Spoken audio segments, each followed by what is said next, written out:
warm welcome to Newswatch tonight. Hope you had a productive day. My name is Melissa Oduor. On the sign language is Boniface Mureithi. Keep us company as Newswatch begins now. Religious leaders under the Kenya Conference of Catholic Bishops KCCB have appealed to President William Ruto to hold dialogue with the opposition leader Raila Odinga in an effort to reach reasonable proposals to address the main plights in the country.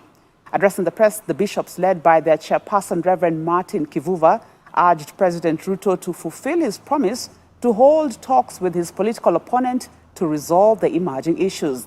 They at the same time appealed to Raila to accept negotiations as a way to resolve the current impasse. Our reporter Gloria Musimbi with more. You communicate. 2 days after the country held demonstrations in solidarity with opposition leader Raila Odinga's calls to the Kenya Kwanza government to lower the high cost of living hurting the residents clergymen under the Kenya Conference of Catholic Bishops KCCB are now pleading with President William Ruto to follow through with his promise to listen to the opposition and come out with proposals to better the nation. The church leaders also invited the opposition leader Raila Odinga to accept dialogue with the president so as to resolve the various challenges facing Kenyans. To our politicians, please feel with the people, feel with our country, and follow the path of peace and dialogue that any God-fearing person knows is the way of peace. Dialogue is the only way that will give us prosperity, because it should bring us unity in our country. According to Bishop Anthony Muheria, there is need to drop the hardline stance adopted by the two leaders for the sake of the country's stability. Muheria says a truce will avert attempts to plunge the country into the risk of violence that only compounds the numerous economic challenges besieging the country.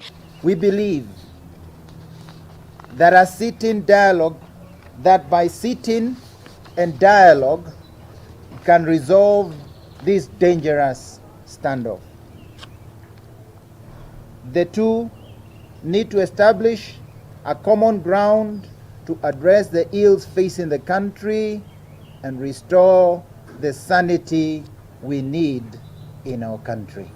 The church leaders say that while Kenya is dealing with various issues, including unemployment, high taxation, and an increase in public debt, the protests will only serve to exacerbate the situation. These and many other issues are creating animosity between the government in power and the opposition. And while weighing in on the issue of police officers using excessive force during protests, Bishop Anthony Muheria has warned Kenyans not to indulge in dangerous protests as their lives may be in danger. We decry the use of force witnessed in some instances on the part of the police during the political demonstrations of 20th March 2023. The injuries and loss of even one life is way too expensive. Kenyans' lives matter. Following the Supreme Court's decision regarding the general election results last year, KCCB Chairman Martin Kivuva urged opposition leaders to respect the rule of law. Even after declaration by the Supreme Court on the outcome of the elections, there are those who still dispute on who won the elections. Furthermore, the saga surrounding the 4 IEBC commissioners who had a contrary view on the elections results announcement had become a bone of contention. Reporting for TV Newswatch, I'm Gloria Musimbi. Thank you, Gloria, for that report. Now, President William Ruto has promised that the government will create a favorable and predictable environment to encourage investors in the country. The president said that he will not loosen the rope in his quest to maintain the level of management and governance that will stimulate the activities of the capital markets. Our reporter Whitney Akinyi tells us more. The The calls for lower cost on basic commodities formed the basis of the nationwide demonstrations that rocked the country on Monday as the opposition led by Raila Odinga and their supporters took to the streets calling for lower food prices. And today, President William Ruto moved to reaffirm that his government will not allow lawlessness through protests that has adversely affected the running of businesses in the country. Kenya's capital markets can and must be revitalized by enlisting the participation of micro, small and medium enterprises, as well as the large multinational companies that have set up business operations in Kenya. Listing these vital actors will deepen and invigorate the capital markets considerably. I am looking forward to days in the very near future when we will be reporting every Monday and every Thursday to be the days that were traded highest in the Nairobi Stock Exchange. In a bid to ensure that business environment in Kenya is safe and suitable on a sustainable basis, President Ruto expressed his intention to give investors relief through creation of a strong and reliable institution. Speaking in Nairobi at the official listing of the Lab Trust Imara Fund on the main investment market of the Nairobi Stock Exchange, President Ruto said that there is an urgent need to change the country's situation after the corona pandemic, which caused a decline in Kenya's foreign direct investment. There is urgent need to reverse our negative post-pandemic foreign direct investment outlook, which has seen Kenya stand out as the only regional economy that is not experiencing significant growth in foreign direct investment flows. It is our firm agenda to turn the situation around and take aggressive measures to return our economy as a leading destination for international investments. In addition, the president has highlighted the issue of availability of dollars in the country, where he has assured businessmen that the current shortage of dollars will be resolved in the next few weeks. He also pointed out that oil brokers will not collect dollars as the government will now be purchasing oil using Kenyan shillings. As a government, we have made innovative intentions and undertaken innovative strategy to ensure that we ease the burden of availability of dollar in our market. We just concluded last week an arrangement, a market-driven arrangement in our fuel sector that will see Kenya access all our fuel needs on a deferred 6-month credit. That will eliminate a demand of $500 million every month from this market. Reporting for Hope TV Newswatch, I'm Whitney Akinyi. Meanwhile, the Azimio la Umoja One Kenya coalition has now issued a notice to hold demonstrations every Mondays and Thursdays in line with its leader Raila Odinga's announcement. Led by Azimio Executive Council Chairman Wycliffe Oparanya, the leaders, Jeremiah Kioni of Jubilee, Eugene Wamalwa of DAP Kenya, and Roots Party leader Professor George Wajakoya served the Nairobi Regional Commander's office with notice of the anti-government protests. The leaders said they were serving the notice early enough to secure their supporters and stressed that it is within their constitutional right to hold the protests and not a legal requirement to get a permit. Kioni, on his part, castigated threats by Kenya Kwanza legislators to picket at the home of former President Uhuru Kenyatta.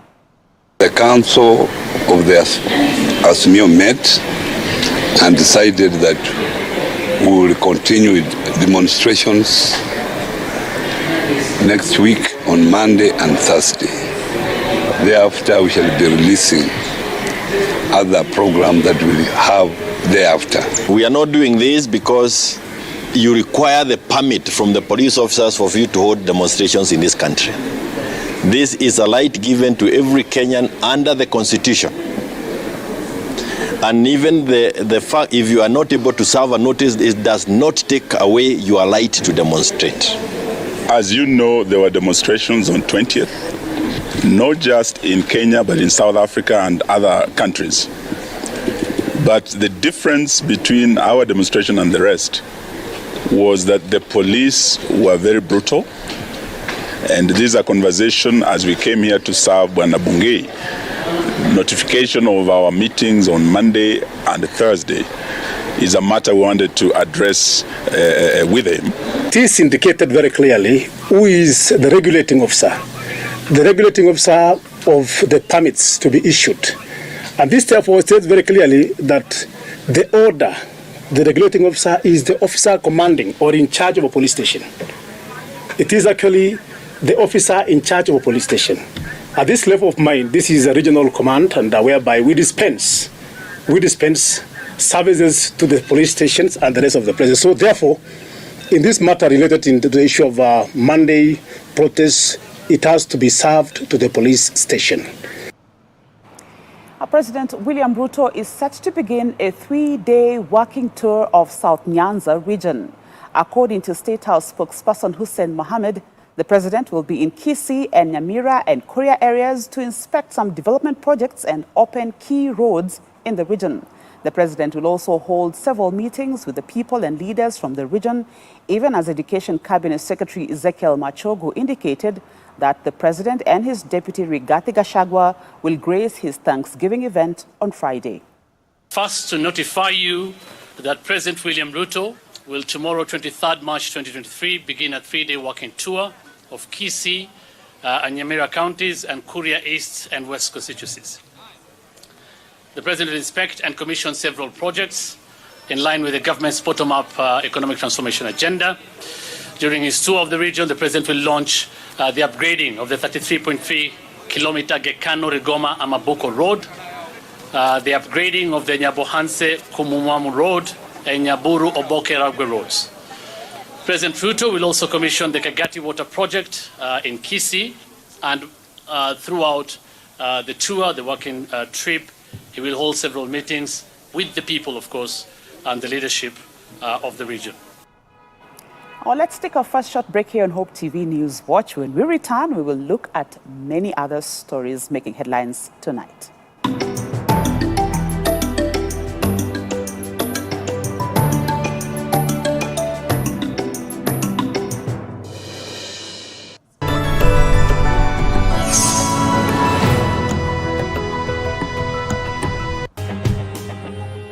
Only God can turn a mess into a message. I have a boy on a wheelchair. Yeah. I'm still preaching on the pulpit. Amen. Niliona mguu ya nyuma inakuja tu kunikanyaga imenilenga tu kwa tumbo. Nikaitana tu Jesus. I got tired of working with the x-ray papers, and one day I just woke up and decided to burn them. A test into a testimony. The whole community didn't want to hear that anybody is born again. Excommunicated straight. Bila Yesu hakuna njia. Join Sharon Naitore Wangenye on Testify. Katika hiyo harakati hiyo spirit ikakemewa, mimi nimeona Yesu Kristo namna hii. Kwa msalaba. Opa. Hallelujah. Hallelujah. Every Thursday at 8 p.m. for a moment to grow your faith some more.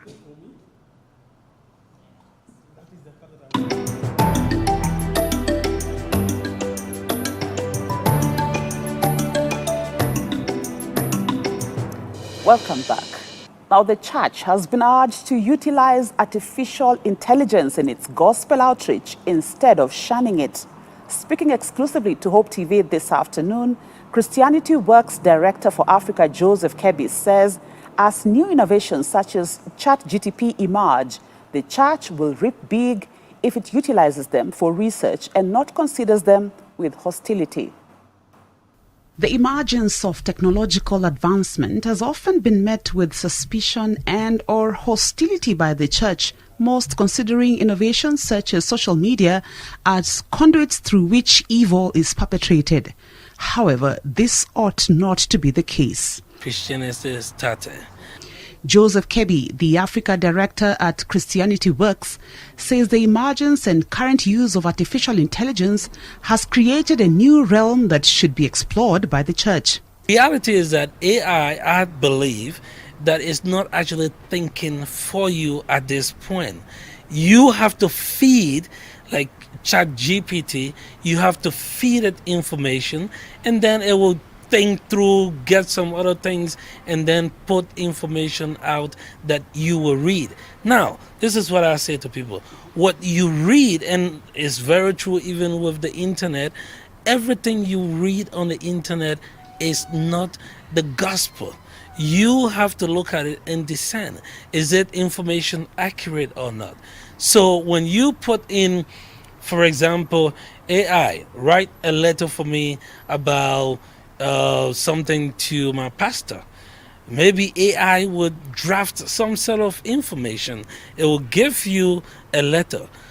According to Kebi, embracing the good that artificial intelligence offers in areas such as research has proved to be more beneficial than harmful to the church. No matter what it is now with this current, I don't know the future, what it is like, but what I know is that I want to be able to see how do I use this effectively to the kingdom of God, to serve the church, to serve the work I'm doing, enhancing my skills personally, instead of saying, you know what, I'm not going to do anything. I'm not going to touch even AI because it's thinking for me.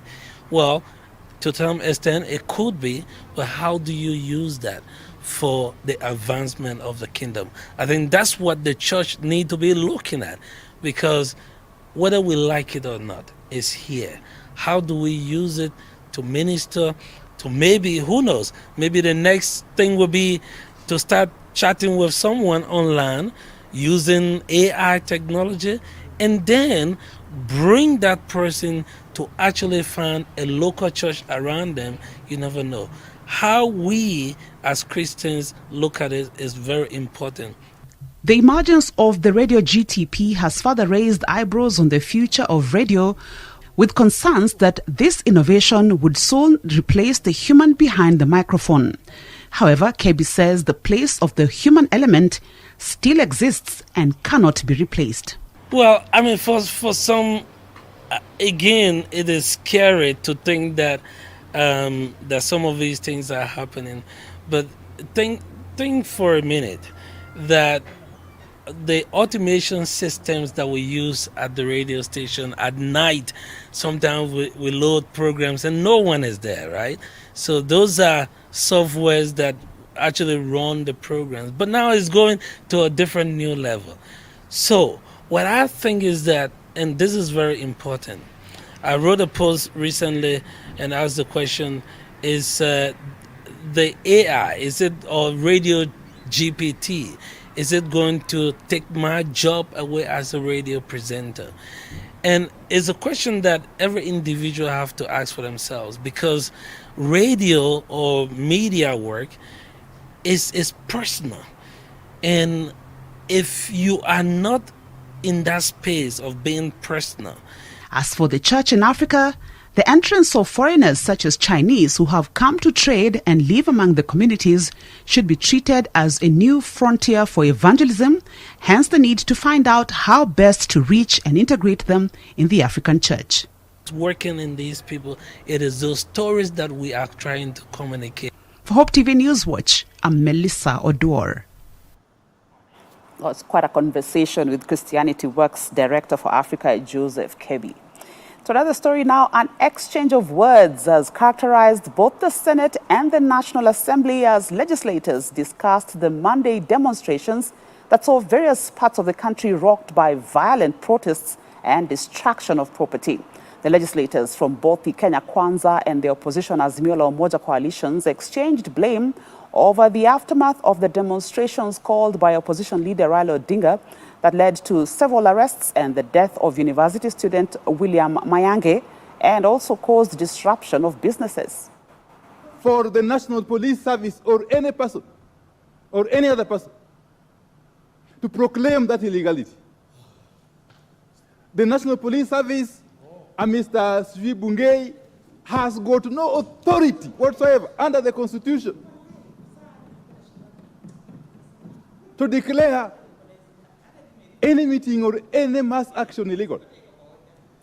If he felt the mass action was going to be illegal, the best thing would be to go to court.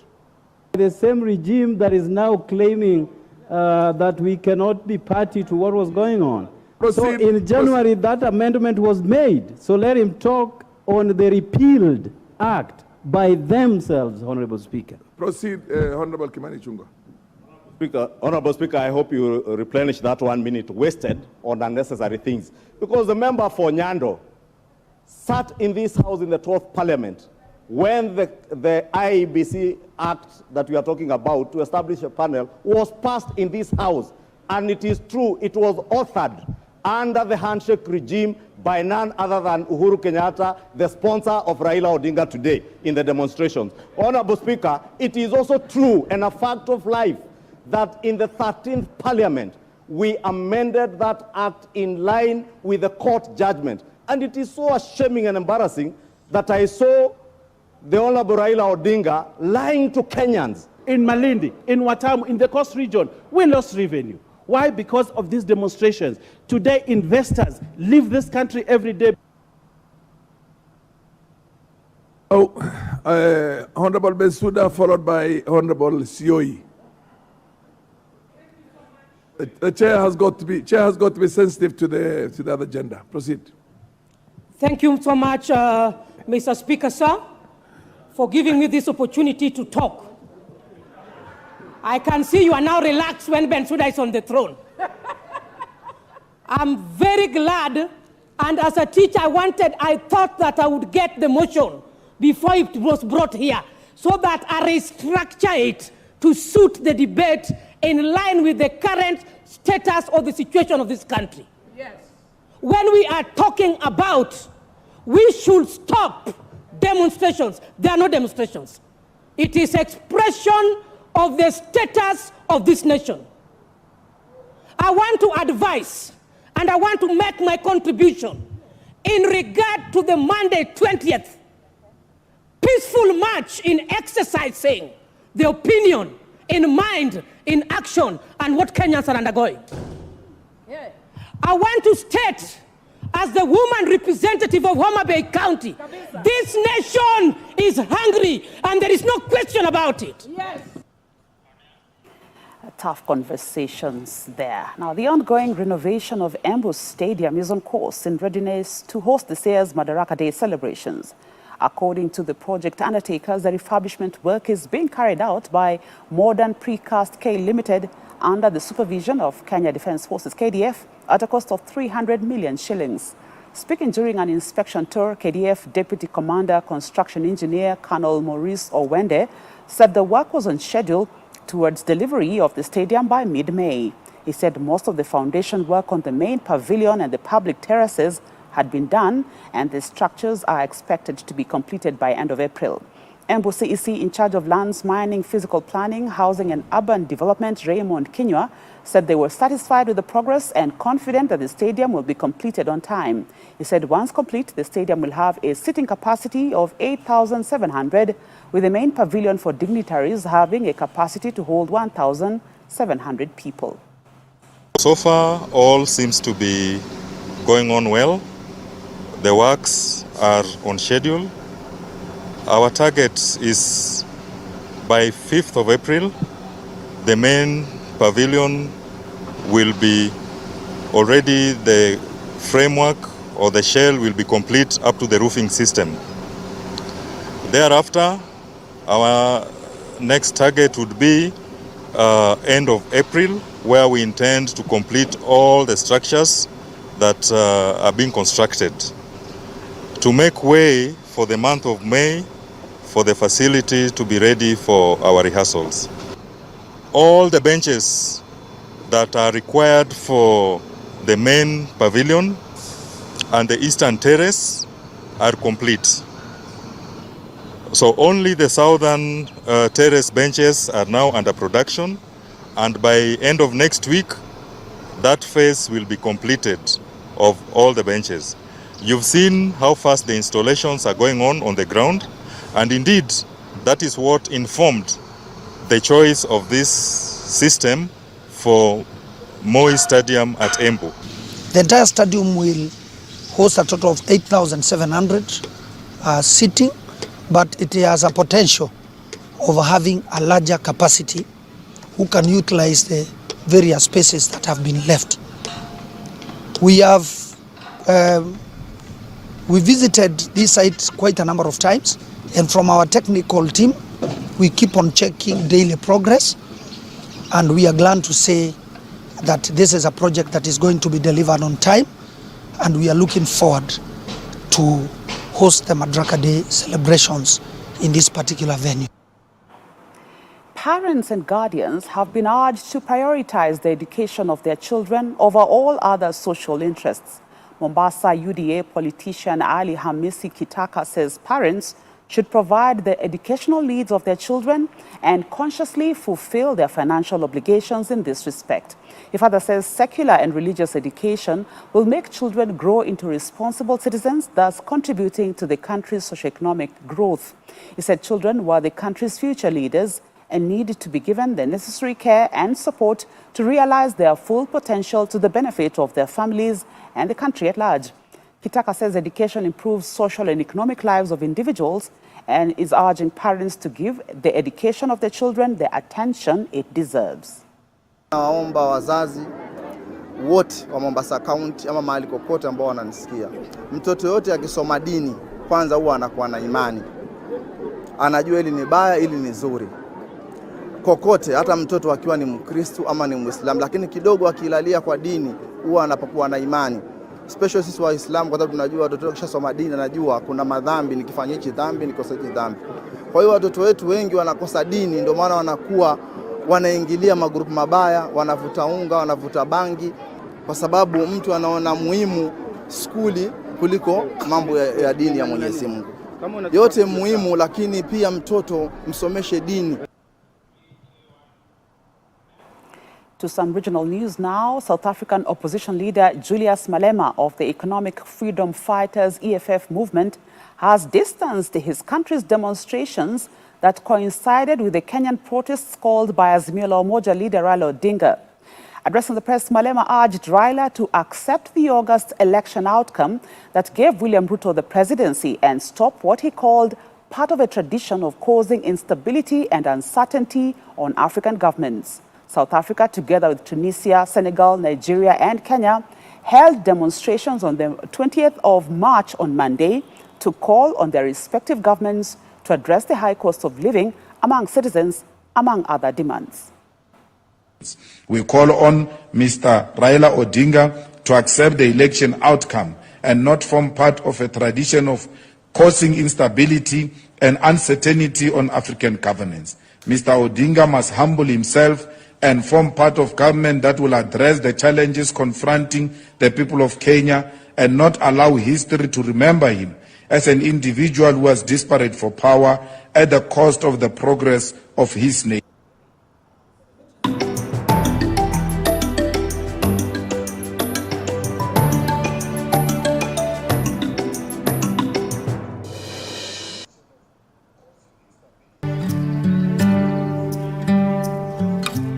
Join John Carson every weekday as he takes us on a journey through the Bible.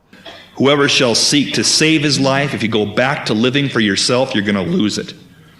But whoever shall lose his life, give up his life for my sake, he shall preserve it. Enjoy interesting, knowledge-packed, yet simple teachings through his humor and in-depth understanding of God's Word. The last people that tried to put God in a box, literally, he rose again. He wouldn't stay in their compartment. If God was small enough for me to figure out, he wouldn't be big enough for me to worship. Tune in to Hope TV for John Carson every 10 p.m., 4 a.m., and 10 a.m. weekdays on Hope TV, where you look and live.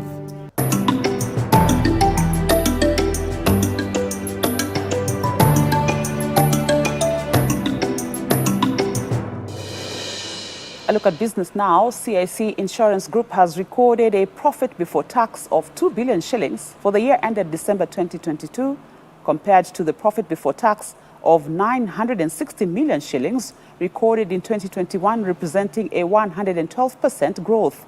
The performance was driven by continued execution of their transformational initiatives, focusing on customer experience, performance management, operational efficiency, digital transformation, research and innovation, cost competitiveness, and debt management, among others. Profit before tax was up by 35% to 872 million shillings compared to 644 million in 2021, attributable to business growth, prudent underwriting, and enhanced process efficiency.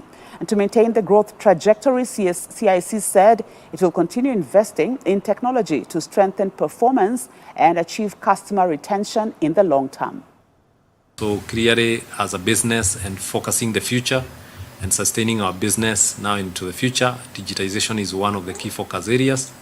So we have implemented quite a number of digital solutions, live business customer mobile apps, automation of key performance management, and other solutions such as automated claim vetting for media division, among many others. I think this is an area as a business that we've just scratched the surface and we will continue doing much more, including digitization being the driver of our microinsurance penetration to the market.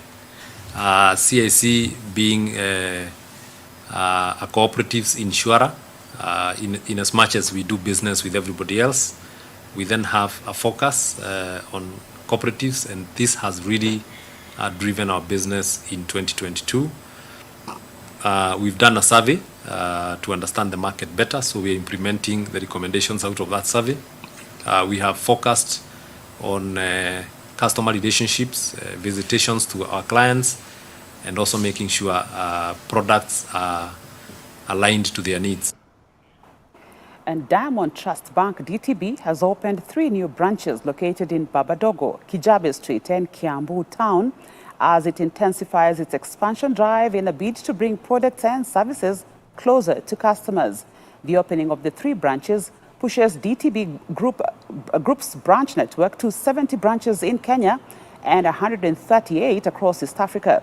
Speaking at the opening, DTB Group Chief Executive Officer Nasim Devji said the bank's growing network represents their ongoing commitment to be closer to their customers and provide them with easy and convenient access to their services. Devji said the new branches target traders, farmers, and other business owners and retailers to offer a wide range of innovative products and services to their customers in Kiambu and Nairobi counties.